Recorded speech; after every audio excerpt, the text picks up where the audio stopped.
the question is, can post-neoliberalism be reconciled with U.S. economic leadership? And the truth is, I don't think it can.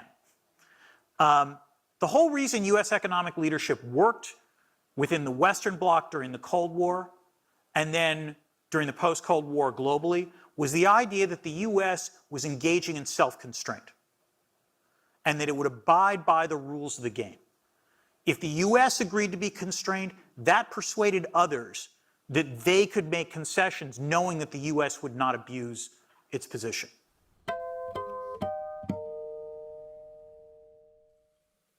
So, along with Pax Americana, neoliberalism seems to have run its course, at least among the commentariat. U.S. global economic dominance, time of death, winter 2025, or was it sometime before? In our arguably changed environment, what are the next steps for the U.S. and the global economy? Can we continue to prosper in this changed world? And what would that look like? So hello, everyone. With some small questions, welcome to tonight's Great Decisions program on U.S. changing leadership in the world's economy. I'm Mary Eintema, and I'm President and CEO of World Boston. It really is a pleasure to introduce our speaker, friend of World Boston and renowned scholar, Daniel Drezner. He is professor of international politics, a non-resident senior fellow at the Chicago Council on Global Affairs, and the co-director of Fletcher's Russia and Eurasia program. Prior to the Fletcher School, Dan taught at the University of Chicago and the University of Colorado at Boulder. So Dan has held positions with the Civic Education Project, RAND, and the U.S. Treasury, and received fellowships from the German Marshall Fund, Council on Foreign Relations, and Harvard. He has written 7 books. You may know of the greatest title of all time, Theories of International Politics and Zombies. You also may have seen All Politics is Global, and recently edited Uses and Abuses of Weaponized Interdependence. Dan has published in numerous journals, as well as in New York Times, Wall Street Journal, Politico, and Foreign Affairs, and has been a regular contributor to Foreign Policy and the Washington Post. And we're so glad to welcome Dan Drezner back to World Boston. Thank you. Thank you very much. Thank you all for coming. I have a lot of slides, and I'm going to try to go through them relatively quickly so we can have some time for Q&A, because there's a lot of questions to ask right now. So for the younglings in the audience, globalization has been a constant for you. This is something that you have just dealt with your entire life. The idea that, essentially the reduction of barriers to exchange of goods, services, ideas, even people across borders.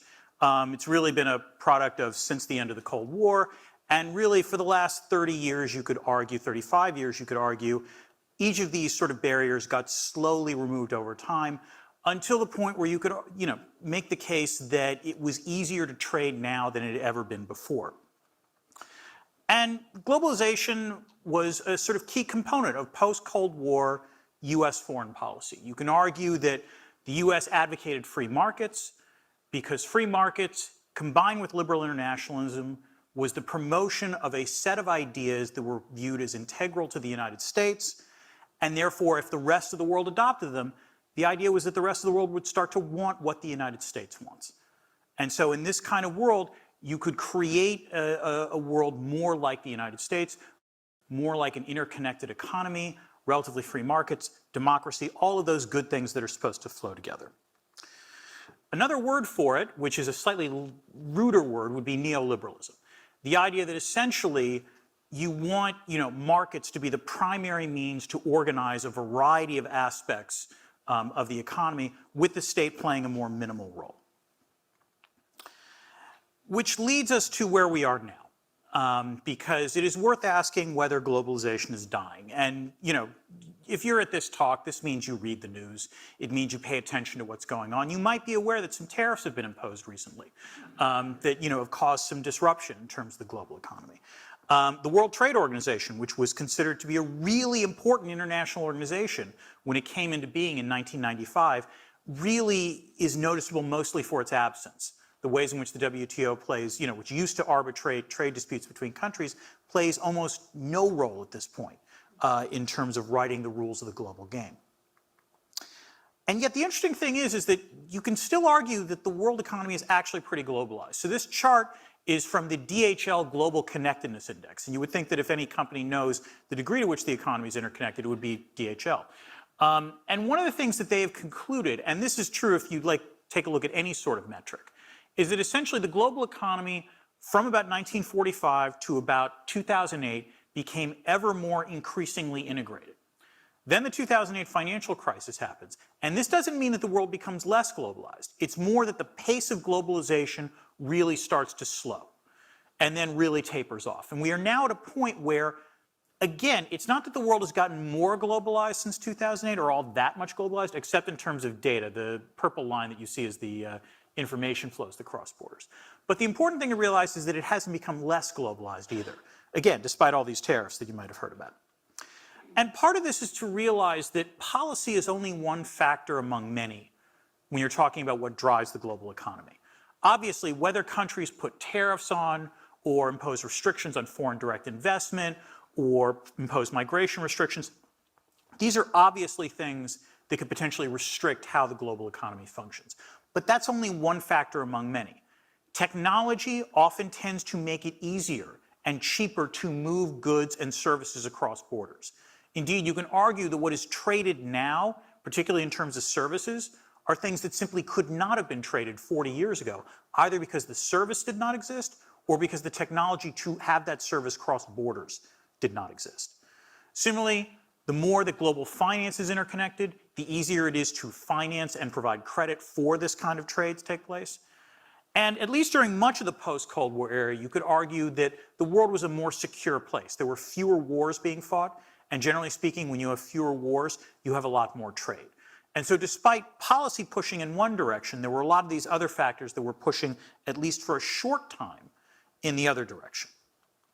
And you could argue that this is maybe just a replay of past eras. There have been previous points in global economic history where policymakers are like, whoa, this globalization thing has gone too far, we need to put a stop to it. And nonetheless, the world became more globalized. So in the 1890s, for example, a lot of countries in Europe suddenly did not like the fact that they were so globalized. They started raising significant tariffs. They launched trade wars with each other. And this didn't really slow down globalization at all. Because among other things, just the development of the steamship, the development of railroads, basically overwhelmed all of these policy measures. Similarly, in the 1970s, and I do love that picture, I'm not going to apologize for it, Bretton Woods ended, there was a sort of series of shocks to the global economy, including stagflation. There were countries, including the United States, that decided, hey, maybe we should start imposing some non-tariff barriers because we're feeling the effects of globalization. But again, in the 1970s, this slowed the pace of globalization. It didn't stop it. Globalization continued, again, because of things like the Big Bang in terms of global finance and developments in technology.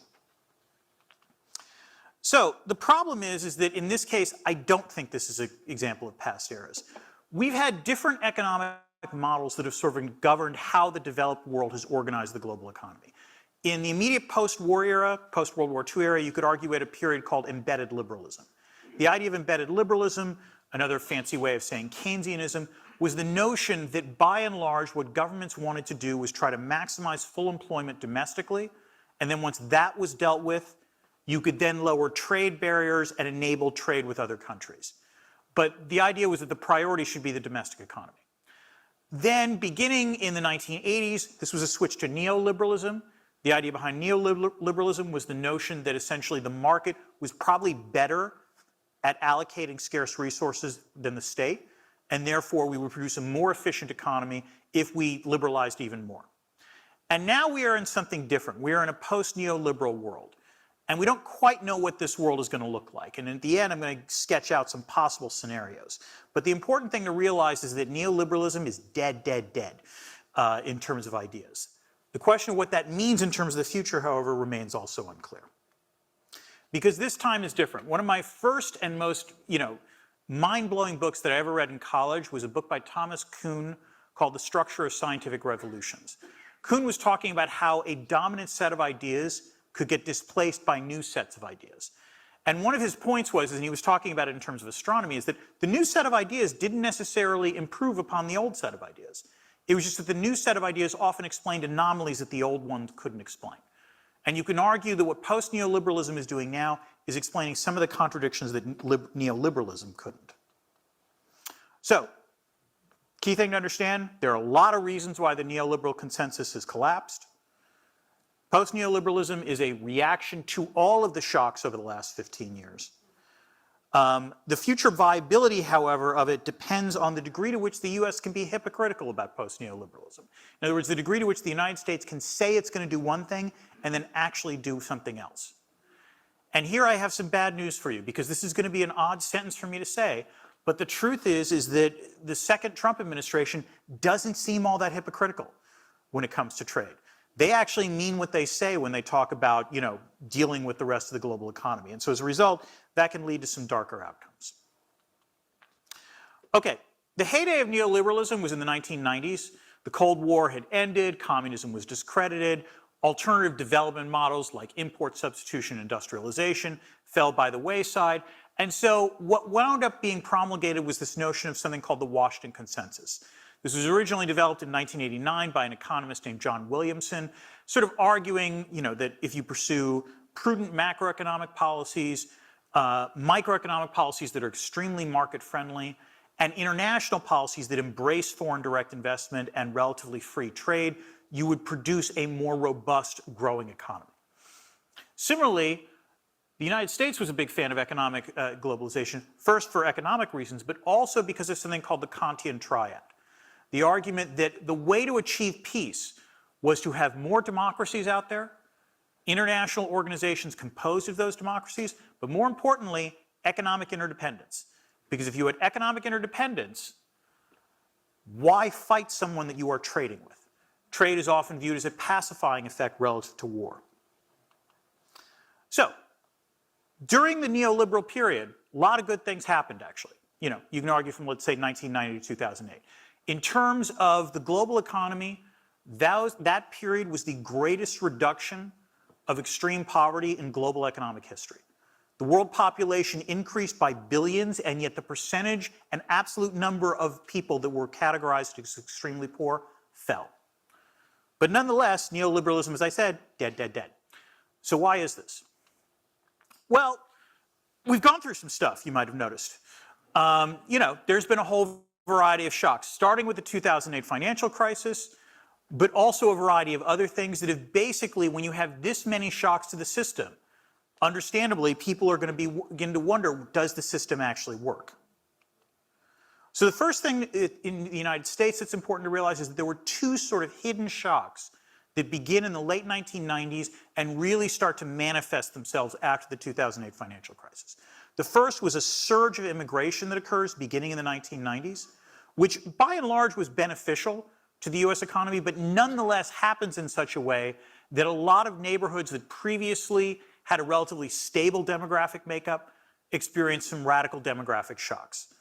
And so this causes sort of, cultural reaction in terms of what is this country at this point. The second thing that happened is the so-called China shock, which is when China is admitted to the WTO in 2001 and Chinese goods start flowing into the United States, there is strong evidence that sectors or regions of the economy that were dependent upon either imports or exports that competed with China, when those industries were negatively affected, the people living there suffered permanent declines in their income. Economists will often say, well, yes, there are winners and losers from trade, but the winners can compensate the losers. And in the end, everyone will be made, everyone is either made as well off as they were before or better. The problem is that in terms of neoliberalism, in the United States, the winners didn't compensate the losers. The winners did real well from globalization. The losers did not do well at all. Again, the net welfare benefit of the opening to China, probably a net positive, but there was a yawning increase in economic inequality. The second thing is that this eventually leads to a shift in the distribution of ideas. So neoliberalism gets replaced slowly between 2008 and 2016 by what you might consider post-neoliberalism.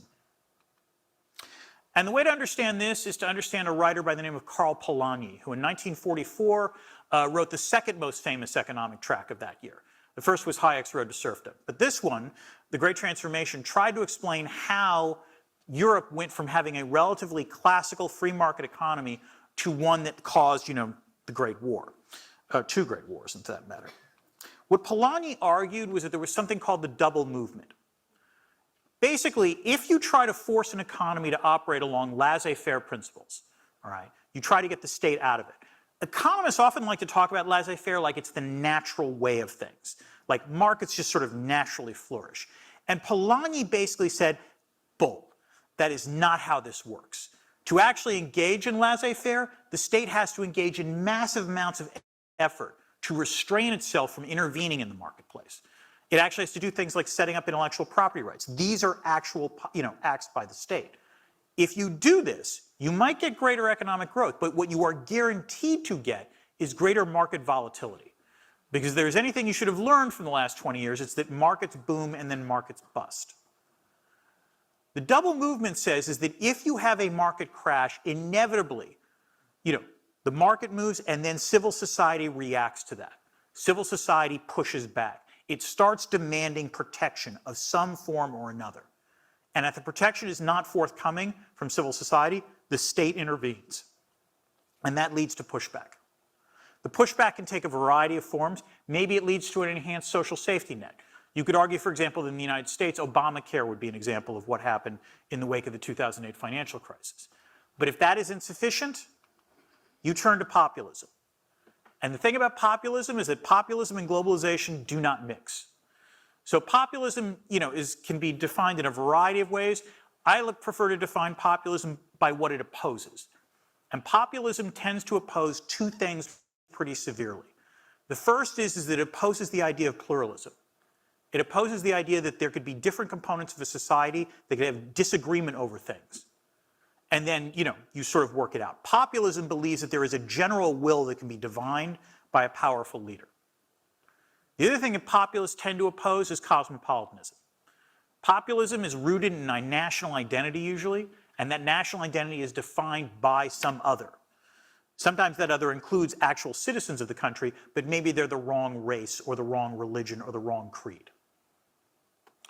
Anyway, what populism, at least in the form of Donald Trump, consisted of was immigration restrictionism, trade protection, general hostility to global governance, particularly those global cosmopolitan elites, and erecting barriers at borders to guard against the vicissitudes of the global market. Populism, however, was only the first ideational blow. All right. The two things that also hit in the last 5 years were first, COVID-19, and then second, the return of great power politics. In terms of COVID-19's effect on globalization, in some ways it was the perfect way to kill globalization. All right? Air travel, as we know it, travel period, dropped dramatically during the peak of the pandemic, for obvious reasons. There were states that imposed travel bans despite the World Health Organization saying that was a bad idea. You saw the impositions of various quarantines. If you wanted to visit China during this period, you had to fly to China and then stay in a hotel for something of upwards of a month before you were then allowed to leave. All right. And there were also severe supply chain disruptions, at least early, particularly with respect to personal protective equipment. Because if you recall, let's say in April of 2020, we were all looking for masks. This is the period, I know you all want to black this out. People would have bandanas because they didn't have masks. Because China at that point, which was knee deep in the pandemic, made all this stuff and they were buying it for themselves.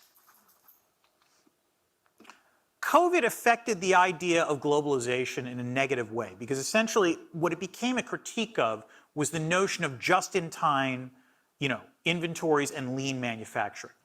Businesses for decades had tried to figure out ways in which they could minimize inventory that they held on hand because inventory to a business is dead capital.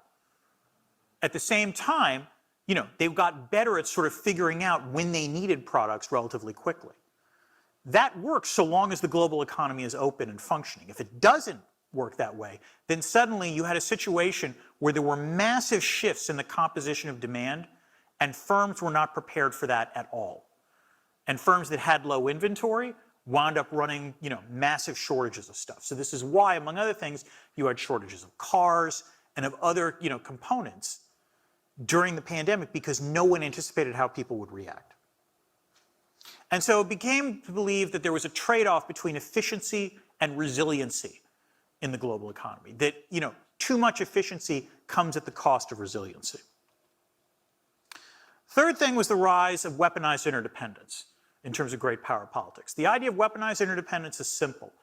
If you think of the global economy not as a marketplace, but as a network, the thing about networks is that, particularly during, let's say, the 1990s and early 2000s, if you read Tom Friedman thought that networks flattened the world, all right? The truth is that networks can also concentrate things. Networks can actually create power from network centrality. Things like, let's say, the dollar being the primary reserve currency, or the Taiwan Semiconductor Manufacturing Company being the only place that produces top-of-the-line semiconductors. So it actually leads to a tendency towards concentration rather than competition. And if you control a central node in the global economy, this creates durable advantages for you and possibilities for economic coercion. In particular, you can engage in this thing called the choke point effect. You can cut things off that are particularly valuable and cannot be replaced. So things like 5G, which at the time 5 years ago, Huawei was playing a prominent role in. Or in terms of global finance, the U.S. control over the dollar means that the U.S. also controls SWIFT, which is the primary means through which banks communicate with each other, and it's the easiest way for banks to transfer money to each other. So this also contributed, in terms of globalization, to concerns about the shifts in power, namely the rise of China. The biggest beneficiary from neoliberalism, you could argue, was without question China. They go from being a rising power to having, at least by some measures, an economy larger than the United States. And, there became to be debates about when China was going to supplant the United States in terms of market exchange rates, GDP. This led to, within the United States, I think it is safe to say, some black and white thinking about China. China went from, they're just part of globalization, this is a good thing, to, oh my God, China. And you saw this happen in recent years in terms of the Special Congressional Committee on China. Mike Gallagher, who was the chairman, saying sentences like this, which sort of, for those of us who are old enough to remember the Cold War, sound eerily similar. The U.S. embraced weaponized interdependence, and here I want to be very clear, didn't matter who was president. Whether you were talking about Trump or Biden or Trump again, this was a constant. This wasn't a variation. And so you've seen a series of post-neoliberal policy moves, beginning with the first Trump administration, proceeding through the Biden administration, and now with the second Trump administration. This either took the form of trade wars and export controls that began under Trump, but were largely maintained under Biden. The imposition of steel and aluminum tariffs, which again, imposed by Trump, largely maintained by Biden, although there were some exceptions for U.S. allies. The subversion of the WTO's appellate body, which Trump largely magnified, and then Biden remained. And then under Biden, there were two moves towards greater industrial policy, both the Chips and Science Act and the Inflation Reduction Act, designed to promote the domestic production of high-tech goods, whether you're talking about semiconductors or green technology. As a result, for the first time since the end of the Second World War, we are facing a period where you can argue globalization has not just stalled, but it's also starting to shrink. And you also see this in a shift of public attitudes, which is for the longest time, by and large, people held relatively favorable views about China. And then once Trump gets elected, it suddenly shifts to the point where it goes incredibly unfavorable. And you could argue fear of China was truly a bipartisan phenomenon. I remember when I was at the Munich Security Conference in 2018, lots of concern about Trump, Nancy Pelosi speaking, and Nancy Pelosi is criticizing Trump from the right for not being tough enough on China. So, how bad is it? I mean, it's pretty bad. The basic issue with post-neoliberalism is that there is a fundamental contradiction. The theme of the Great Decisions volume is about U.S. economic leadership. And the question is, can post-neoliberalism be reconciled with U.S. economic leadership? And the truth is, I don't think it can. The whole reason U.S. economic leadership worked within the Western Bloc during the Cold War and then during the post-Cold War globally was the idea that the U.S. was engaging in self-constraint and that it would abide by the rules of the game. If the U.S. agreed to be constrained, that persuaded others that they could make concessions knowing that the U.S. would not abuse its position. This also created ideas of diffuse reciprocity, the idea of, yes, we're going to ask you to do something in terms of security, maybe cooperate with our military. We know you're not going to like that, but you get access to our export market or to our, our domestic market. That's a pretty big deal.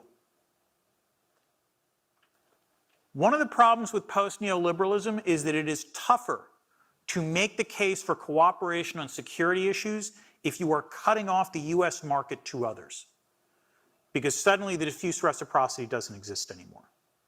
And it becomes harder for the United States to offer incentives if you are concerned with essentially trying to build up your domestic economy to the exclusion of others. And let's just say Trump, in his second term, and it's only been 60 days, has without question heightened these contradictions. All right. By my count, these are the countries Trump has threatened or applied tariffs on. I'm sure I've missed a few, and I apologize for that. I did upload this about 3 hours ago. I'm sure something has changed since then. Coming April 2nd, we know that the Trump administration is announcing a whole series of reciprocal tariffs on countries, basically trying to apply the same level that of tariff that the country applies on the United States. Within 6 weeks, USAID, the primary source of U.S. foreign aid, has disappeared. And this part is odd. Donald Trump seems super keen on expanding U.S. territory. This is something he talked about during the State of the Union address and continues to insist in terms of Canada or Gaza or Greenland or the Panama Canal. Needless to say, these kinds of security statements make it even harder for the U.S. to display any kind of economic leadership. Danny Roderick, a colleague at Harvard, has talked about the governance trilemma under a world of globalization, which is you can have two of the following three things. You can have hyperglobalization, you can have national sovereignty, and you can have democratic policies. You got to choose two of the three. What Roderick was arguing is that basically during the 1990s, we chose hyperglobalization and democratic policies. We were willing to surrender national sovereignty. There was a push towards global governance. By and large, elites were comfortable with that. Okay. What has happened since then is that we have shifted and gotten rid of hyperglobalization, and now we are comfortable with national sovereignty and democratic policies. All right. And you could argue, well, is that really so bad? Well, that leads to the question of what happens now. One possibility is that we could see post-neoliberalism, but only in a hypocritical fashion. And by this, what I mean is that, U.S. officials talk like it's a post-neoliberal world out there, but in point of fact, don't actually do that much. All right. Sure, they're going to threaten tariffs, but the tariffs are primarily a tool of coercive bargaining. They're not really going to be imposed. And even if they are imposed, there can be massive exceptions to those tariffs. Think about when the United States imposed tariffs against Canada and Mexico, there was an exception made for the auto sector because basically the big three went to Trump and said, unless you want our industry to collapse, you need to make an exception. And even as these tariffs are being pushed forward, those secular trends that advance globalization, like I talked about, technology, global finance, will outweigh that. And furthermore, it's worth remembering that the U.S. was the only advanced economy whose economic size, whose GDP was larger in 2024 than it was prior to the pandemic. So just sheer U.S. economic growth, even in a world where tariffs might be increased, means more demand for imports, which means that by and large the global economy would function sort of as it did under Biden. Yeah, I'm skeptical about this. As I said, I had to write this chapter back in September. So we didn't quite, I admit I didn't have perfect foresight. But it is telling that Scott Bessent, who is the U.S. Secretary of the Treasury, and generally thought to be the sort of more finance-friendly member of the Trump administration, starts talking about not really worrying if there's that much, market volatility, or talking about the U.S. economy going to detox or something like that. Basically, what this indicates is that he doesn't care how financial markets are going to react to these sort of anti-globalization policies. He's still going to go through with it.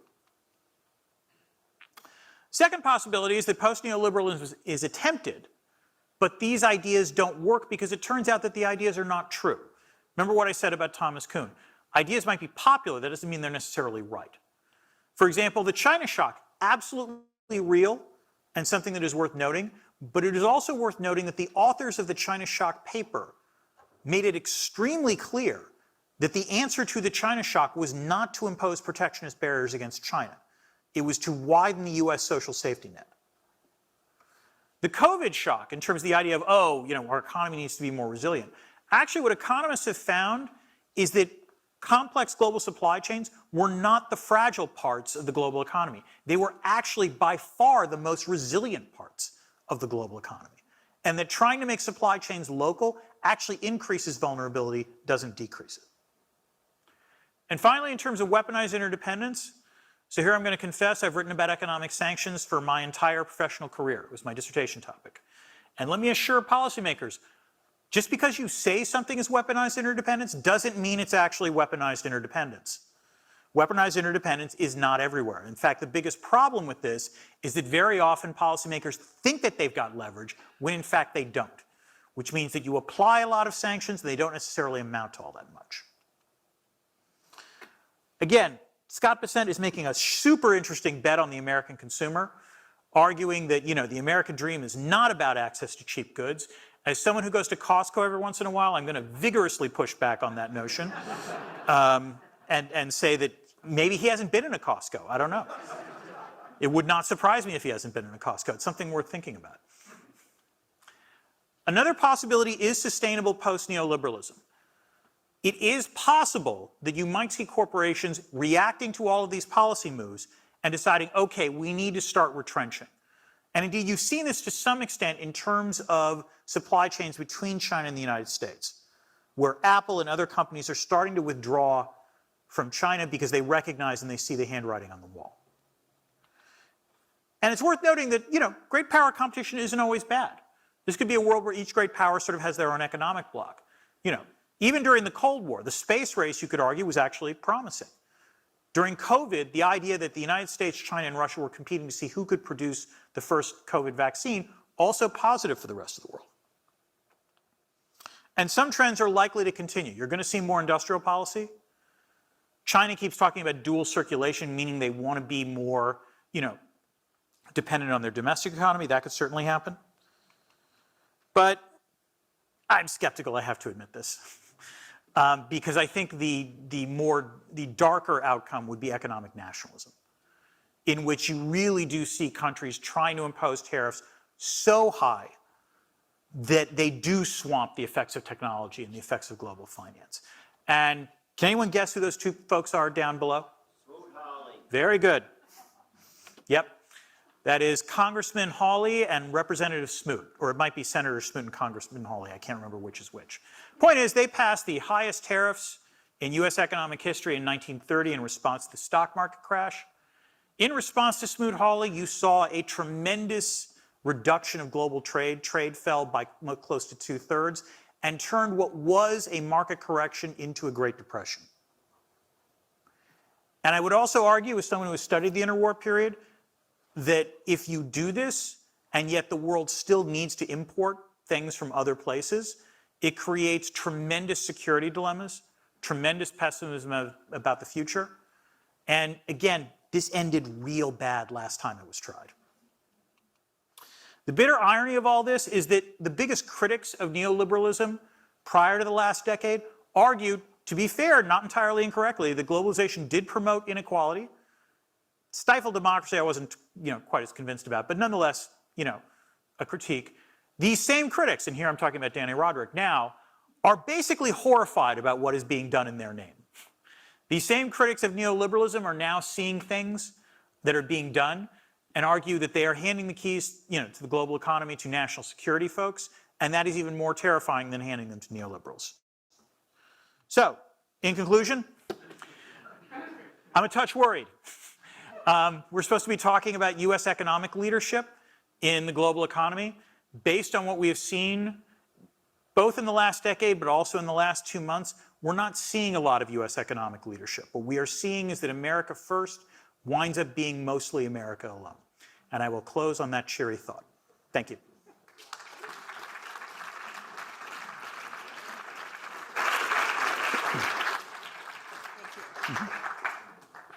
Thank you again very much, Dan Drezner. Those slides were so amazing and so much content. We're not going to have time for lots of questions, but we'll take a few. Okay, so we'll go to either Ed or Mary. You guys can fight it out. Thank you very much. I'd like to go back to something about you talk about hypocrisy. Yeah. This ending globalization is nonsense. You want to talk about globalization? Go check out a Tesla. Remember how Mexico was going to pay for the wall that we were going to build? Did that happen? And what about deporting 11 million people? Trump is a great showman. In 2 months, he's going to announce something. We've deported millions, and it's going to be complete nonsense. It's just not going to happen. He can't. It would ruin the economy, and he won't do that. Okay. I'm actually going to push back. He could ruin the economy. I think you're underestimating the degree to which he is actually perfectly convinced that tariffs will actually be the path to American greatness. Again, this is one of those things that I don't say very often, but Donald Trump does have a few core convictions. And one of them is that tariffs are great. And what is interesting has been, despite the fact that the stock market has had the reaction that it's had over the last month or so, because these tariffs keep getting implemented, the reaction by the administration has not been to, oh, we're concerned about this, which was true during the first term. It's all about, no, we just got to detox the economy, or we got to do some short-term pain for long-term gain, which, by the way, is a crock, because if you actually keep the tariffs in place, you're just going to have short-term pain for even more long-term pain, just to be clear. But nonetheless, what's interesting is that they seem willing to tolerate the short-term pain. So I'm going to jump in because I'm standing here with a mic. Those of us who forgot quite a lot of economics. So isn't the notion, though, that it's going to stimulate domestic production in this or that industry? Yeah. Couple things with this. First of all, it might stimulate domestic production if producers could actually be certain that these things were going to be in place for the long haul.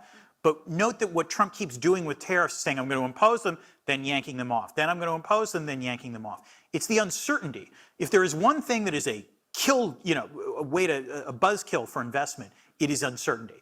And Trump has just amped the uncertainty engine up to 11 there.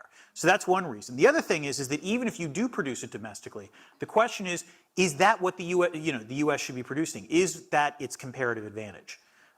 You might get to produce some things. It's going to be incredibly inefficient, which also means prices are going to go up, and we're going to be less productive. If you want to see what the Trump economy looks like, take a look at the economy of Brazil circa 1975, in which Brazilian manufacturers, 99.4% of them were consumed domestically because no one would buy them in the rest of the world. All right, can I get two questions at once, Sure, just because they're nearby each other? So it's you on the end, and then the gentleman, get your hand up. So we'll just take two at once. Hi, thanks very much for the very stimulating conversation. In terms of one of your last points, which was America first could be America alone, Yeah. where do you see the global architecture of global governance going with the U.S.'s retreat? While it might be easy to get rid of USAID from one day to the next, it will be much more difficult to do the same with some of these other global organizations. So any thoughts around what that looks like in the future? And then this person about 5 seats in. Hi, yeah, thank you so much for this talk. It was really interesting. I really wanted to go back to what you were saying about, I can open my notes app, about the governance trifecta. The governance trilemma, yeah. Trilemma, yeah. And why all three things kind of can't happen at the same time. Great, okay. So I don't want to rewind the slides because that would drive people crazy, but the governance trilemma basically says you can't have hyper-globalization, democracy, and national sovereignty at the same time. Because if you try to have national sovereignty and democracy at the same time, then you've got to restrict exchange with the rest of the world. If you want to have, national sovereignty and hyper-globalization, then you got to get rid of democracy, because it means you basically have to implement policies that sometimes large parts of the population might not like. And if you want to have democracy and hyper-globalization, you have to be willing to allow violations of your sovereignty. Meaning you have to be willing to accede to global treaties that intrude upon your sovereignty. So that's what I would say on that point. In terms of whether the sort of global governance structures can be eviscerated as easily as USAID, no, not quite as easily, but easier than you might think. Bear in mind that, for example, the World Bank and the IMF, who do you think is the largest funder of those two organizations? It's the United States. There's a whole panoply of international organizations in which the United States is far and away the largest funder. Now, if the United States pulls out of these things, like it's already done with the World Health Organization, it is possible that other countries will step up. This is a gift to China in any number of ways in terms of raising their influence. In terms of the UN, the United Nations, it's worth remembering that the United Nations was by and large a pretty ineffective body during the Cold War because the UN Security Council could never agree on anything. And looks like we're headed that way now. If you really want me to make a radical prediction, I'm not sure the United Nations is going to be headquartered in New York 5 years from now. I really am not. Because maybe it will be, but the degree to which this administration is hostile to the very idea of global governance suggests to me that it wouldn't surprise me if they relocate to Geneva. Okay, anybody else? Right here, please. Then, and then we'll take the one over on this side of the aisle. Thank you, Professor. I'm an international student from UMass Amherst, study political science. I have two questions. The first one is, to what extent do you believe that American exceptionalism and the interest groups behind Trump's back are motivating American first foreign policy? And do you consider this as a new type of unilateralism? Can we call this as neo-unilateralism? Thank you. If it took you 2 tries to say it, that's a good sign that you shouldn't call it that. And then, well, okay. Oh, yeah, no. Do you want Sure, there's one right here. Yeah, hi, I'm Jen Focon, Tufts graduate. Nice to see you again. And I also work for the U.S. Council for International Business. I'm glad you answered my first question on the role of the UN and where that's going, but I'd like to get your take on what your predictions are on how business is going to have to be asked to step up to be able to then handle what governments are no longer handling. Okay. Yeah, okay, I'm sorry to say this. I don't think they're going to step up. That's my answer.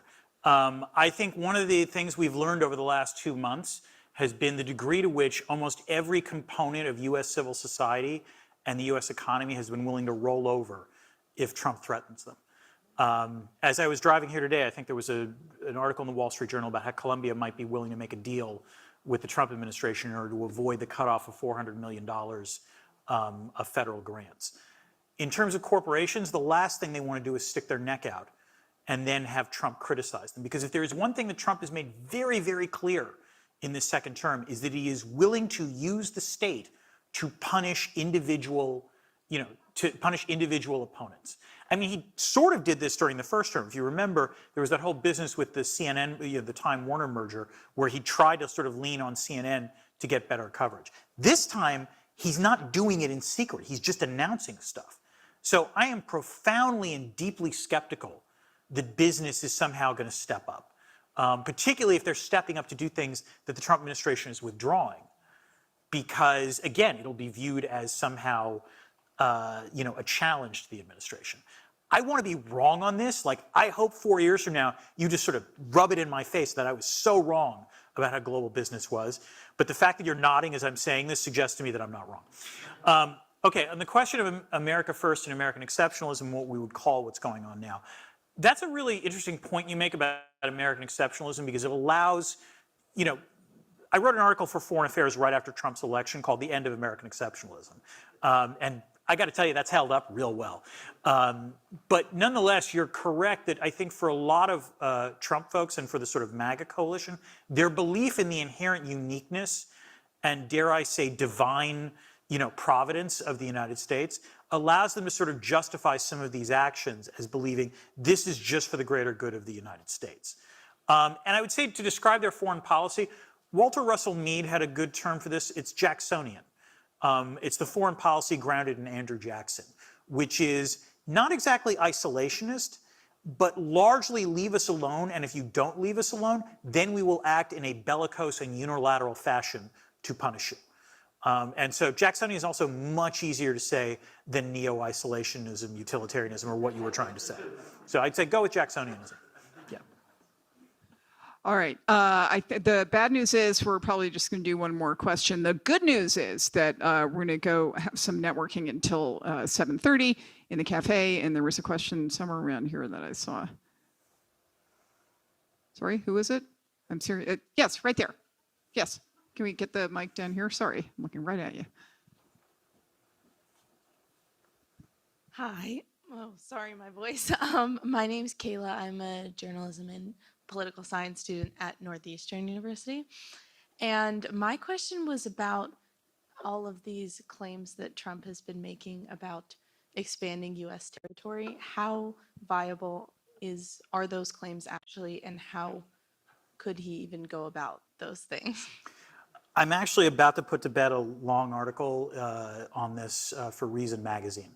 The truth is that he's more serious about this than people realized. When you talk about expanding our territory in the State of the Union, that's a sign that you're serious. I think the other thing, never underestimate this about Trump. When he suggests something and it's widely mocked, he will double and triple down on it. So, the suggestion that the U.S. occupy Gaza, for example, that is, I apologize for this language, it's a batshit insane idea. Okay? There's no other way to put it. The idea that you're going to send U.S. troops to Gaza and that's going to make things better is nuts. But nonetheless, the fact that he suggested it, and then even his own administration, that's one of the few times where even his own White House tried to walk him back. That's one of those moments where like, everyone is mocking me, fine, I'm just going to keep saying it. And this is what he's doing with respect to the 51st state in terms of Canada, and it's certainly what he's doing with respect to the Panama Canal, and for that matter, Greenland. I would also note, and this is worth pointing this out, notice also that Donald Trump seems perfectly okay talking about redrawing the territorial map of others. Think about the fact that he is perfectly willing to say, maybe the United States should recognize that Crimea is now part of Russia. And he's pressuring Ukraine to say, you've got to make territorial concessions in order to, sign a peace deal. That is tied in some ways to Trump's belief that if he can rewrite the borders for other countries, maybe he can rewrite the borders for the United States as well. And if he does that, well, that's the history books, right? The last time the United States seriously acquired territory was, I believe, in 1917 when we bought the U.S. Virgin Islands. If somehow Trump could actually annex Greenland or annex Canada, that is a sort of world historical thing. Now, of course, what's left out of this is the fact that, and just to be clear about this, the Canadians most certainly do not want to be part of the United States at this point. The residents of Greenland very much do not want to be part of the United States at this point. And even the Panamanians do not want the canal to go back to the United States. These, by the way, are three of the most pro-American territories in the world prior to January the 20th. So then the question becomes, will Donald Trump use force to try to get what he wants? I don't think so. But then again, I can't say, I'll close on this note. Asking me, for my entire life, would the United States ever use force against Canada? I would always say there is a 0% chance of that happening. Now, if I'm asked, I still think the odds are really good that that's not going to happen, but there's a non-zero chance of it happening. And that's freaking amazing. Freaking amazing.